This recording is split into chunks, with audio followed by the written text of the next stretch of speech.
Hi guys, welcome to விஷோ info. வெந்தய தோசை எப்படி செய்கிறதுன்னு பார்க்கலாங்க. வீடியோக்குள்ளே போகிறதுக்கு முன்னாடி நீங்கள் இன்னும் நம்ம சேனலை சப்ஸ்கிரைப் பண்ணுன்னா சப்ஸ்கிரைப் பண்ணுங்கள். அப்படியே பக்கத்தில் இருக்கிற பெல் ஐக்கானை கிளிக் பண்ணுங்கள். அப்போ தான் நான் போஸ்ட் பண்ணுற வீடியோ எல்லாத்தையும் நீங்கள் உடனே பார்க்கலாம். வீடியோக்குள்ளே போகலாங்க. வெந்தய தோசை செய்ய போகிறோம். அதுக்கு வெந்தயம் எடுத்து வச்சுருக்கேன், அரிசி எடுத்து வச்சுருக்கேன். புழுங்கல் அரிசி எடுத்துக்கோங்க. இட்லி தோசைக்கு யூஸ் பண்ணுற புழுங்கல் அரிசி எடுத்துக்கோங்க. ஒரு கப்பு அரிசிக்கு 1 டேபிள் ஸ்பூன் வெந்தயம். இப்போ நான் 2 கப்பு அரிசி எடுத்திருக்கேன், அதனால் 2 டேபிள் ஸ்பூன் வெந்தயம் எடுத்து வச்சுருக்கேன். ரெண்டையும் தனித்தனியாகவே நாம் ஊற வச்சுட்டு அரைச்சிட்டு ஒன்றா சேர்க்க போகிறோம். இப்போ அரிசியை ஊற வைக்கிறதுக்கு ஒரு பாத்திரத்தை எடுத்துக்கலாம். அரிசி ஒரு 4 மணி நேரமாவது ஊறணும். நல்லா கழுவிட்டு தண்ணி ஊற்றிக்கலாம். அடுத்தது வெந்தயம் ஊற வைக்க ஒரு பாத்திரம் எடுத்துக்கலாம். தனித்தனியாக தான் ஊற வைக்கணும். நம்ம எடுத்து 2 டேபிள் ஸ்பூன் வெந்தயத்தை சேர்த்துக்கலாம். இப்போ இதையும் கழுவிட்டு தண்ணி ஊற்றிக்கலாம். அரிசி வெந்தயம் ரெண்டுமே கழுவி ஊற வச்சாச்சுங்க. நல்ல தண்ணியிலேயே ஊற வச்சுக்கலாம், ஏன்னா அரைக்கிறப்ப இந்த தண்ணியை யூஸ் பண்ணிக்கலாங்க. அரிசி ஒரு 2 மணி நேரம் ஊறினா கூட போதும்.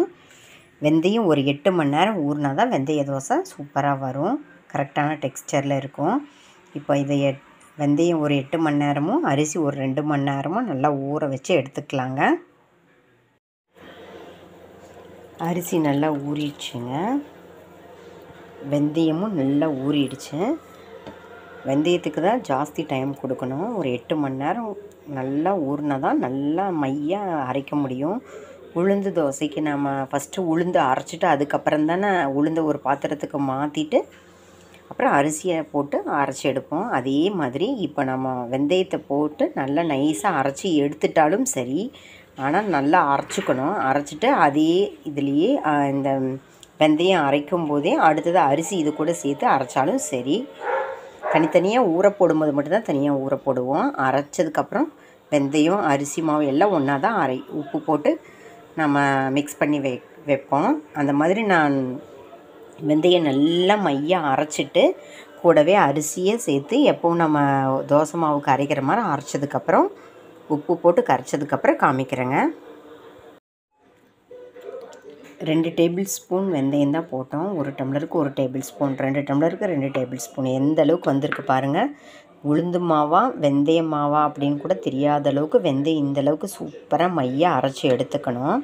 இந்த மாதிரி அரைச்சி எடுத்த உடனே அரிசியை போட்டு இப்போ இதில் மிக்ஸ் பண்ணிக்கலாம். அரிசியை நான் அரைச்சிட்டு காமிக்கிறேங்க. அரிசி மாவை நல்லா அரைச்சிட்ருக்கோங்க, ரெகுலராக நம்ம தோசை மாவுக்கு அரைக்கிற மாதிரி. இப்போது இந்த ரெசிபிக்கு தேவையான உப்பை நம்ம இப்போ சேர்த்துக்கலாம். இது நல்லா அரைஞ்ச உடனே நம்ம வெந்தயம் அரைச்சி வச்சுருக்கோம்ல, அது கூட சேர்த்து நல்லா மிக்ஸ் பண்ணிக்கலாங்க. ஊற வச்ச வெந்தயம் அரிசி ரெண்டும் ஒன்றா சேர்த்து அரைச்சி உப்பு போட்டு மிக்ஸ் பண்ணி வச்சாச்சுங்க. இது நல்லா புளிக்கணும், புளிச்சாதான் தோசை டேஸ்ட்டு நல்லாயிருக்கும், இல்லாட்டி வெந்தயம் கசப்பாக இருக்குங்க. நல்லா வெந்தயத்தை இந்தளவுக்கு டைம் கொடுத்தா தான் நல்லா மைய உளுந்து மாதிரி அரையும். நல்லா மையாக அரைச்சிட்டு அரிசி மாவையும் சேர்த்து அரைச்சி நல்லா புளிக்க வச்சு நல்லா பொங்கன மாவு, அதுக்கு டைம் கொடுக்கணும். நல்லா புளிச்சதுக்கப்புறம் பார்க்கலாம். வெந்தய தோசைக்கு நம்ம அரைச்சி வச்சுருந்த மாவு நல்லா புளிச்சு வந்திருக்குங்க. நல்லா பாருங்கள், கண்ணாக தெரியுது புளிச்ச இது. இப்போ இதை நல்லா மிக்ஸ் பண்ணிவிட்டு நாம் ஊத்தாப்பம் மாதிரி ஊற்றிக்கலாம். ரெகுலர் உளுந்து தோசை ஊற்றுவோம் பார்த்திங்களா, அந்த மாதிரி ஊற்றிக்கலாம். இப்போ நான் ஊத்தாப்பம் மாதிரி ஊற்றி காமிக்கிறேன். தேவையான அளவுக்கு தண்ணி மிக்ஸ் பண்ணிக்கலாம். பாருங்கள், தேவையான அளவுக்கு நம்ம தண்ணி மிக்ஸ் பண்ணிக்கலாம்.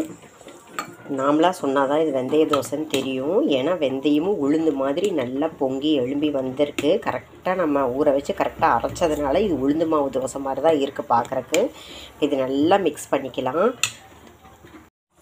தோசைக்கல் காஞ்சிச்சுங்க. இப்போ நம்ம மிக்ஸ் பண்ணி வச்சுருக்கிற மாவுலேருந்து தோசை மாவை எடுத்து ஊற்றிக்கலாம்.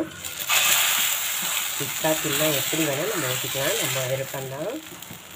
இதுக்கு இப்போ எண்ணெய் ஊற்றிக்கலாங்க. பார்த்தீங்களா, கண்ணாக வந்திருக்கு. இதுதான் பிடிச்சதுக்கு கரெக்டான அடையாளங்க. நல்லா பிடிச்சிருந்தால் தான் மாவு இந்த மாதிரி வரும். இது வேகட்டுங்க. ஒன் சைடாகவும் எடுத்துக்கலாம், திருப்பி போட்டு எடுத்துக்கலாம், நம்ம விருப்பம்தான். ரோஸ்ட்டாக வேணும்னா இன்னும் கொஞ்சம் டைம் கொடுத்து எடுத்துக்கலாங்க. வேகட்டுங்க, பார்க்கலாம். வெந்தய தோசை நல்லா சூப்பராக வெந்துருச்சு. நான் திருப்பி போட்டு காமிக்கிறேங்க. ஒன் சைடாக இப்படியே எடுக்க ரெடியாக இருக்குது, ஆனால் நான் திருப்பி போட்டு உங்களுக்கு எப்படி இருக்குன்னு காமிக்கிறேன். பாருங்கள், சூப்பராக வந்திருக்கு. ரொம்ப பஞ்சு மாதிரி இருக்குங்க. ட்ராவலுக்கு கூட நீங்கள் தாராளமாக எடுத்துகிட்டு போகலாம். காலையில் ஊற்றுனீங்கன்னா மத்தியானம் நைட்டு சூப்பராக இருக்கும். இதே மாதிரி பஞ்சு மாதிரியே இருக்குங்க. இப்போ நான் இதை ஒரு பிளேட்டுக்கு மாற்றிக்கிறேங்க. சூப்பராக செமையாக நம்மளோட வெந்தய தோசை ரெடி ஆகிடுச்சிங்க. பாருங்கள் எவ்வளோ நல்லா வந்திருக்கு. நல்லா புளிச்சனால தான் இந்த மாதிரி கண்ணாக வந்திருக்கு பார்த்துக்கோங்க. எவ்வளோ ரோஸ்ட்டாகவும் இருக்குது, அதே டயத்தில் நல்லா சாஃப்டாக இருக்குங்க. இந்த மாதிரி டெக்ஸ்சரில் இருந்தால் தான், கரெக்டான பக்குவத்தில் இருந்தால் தான் தோசை செம்ம டேஸ்டியாக இருக்குங்க. இதுக்கு வெங்காயத்தொக்கும் நல்லாயிருக்கும். உங்கள்கிட்ட சாம்பார் சட்னி எதாக இருந்தாலும் தொட்டுக்கலாம். இதுக்கு வெங்காயத்தொக்கு நல்லாயிருக்கும். அப்புறம் பூண்டு தொக்கு நல்லாயிருக்கும். ட்ரை பண்ணி பாருங்கள். சூப்பரான செமையான ரெசிபி. ஒரு பங்கு அரிசிக்கு 1/4 பங்கு வெந்தயம் கரெக்டாக இருக்கும். அதாவது 1/4 பங்குங்கிறது கிட்டத்தட்ட 1 டேபிள் ஸ்பூன் கரெக்டாக இருக்கும். நான் 1/2 kg 2 டம்ளர் எடுத்ததுனால 2 டேபிள் ஸ்பூன் வெந்தயம் சேர்த்துருக்கேன். வெந்தயத்தை நல்லா ஊற வச்சுக்கோங்க. அரிசி ஒரு 2 மணி நேரம் ஊறினா கூட போதும். ஜாஸ்தி டைம் ஊறினா தப்பில்லை. ஆனால் வெந்தயம் தவறாமல் ஒரு 8 மணி நேரம் ஊற வச்சுக்கோங்க. 8 மணி நேரம் ஊற வச்சா தான் நல்லா மையாக அரைக்க முடியும். அப்போ தான் நல்லா புளிச்சு இந்த மாதிரி கண்ணாக வருங்க. ட்ரை பண்ணி பாருங்கள். என்னங்க இந்த ரெசிபி உங்களுக்கு பிடிச்சிருந்தா லைக் பண்ணுங்கள், ஷேர் பண்ணுங்கள், கமெண்ட் பண்ணுங்கள். ஞாபகமாக சப்ஸ்கிரைப் பண்ணுங்கள். ஓகே, பாய்.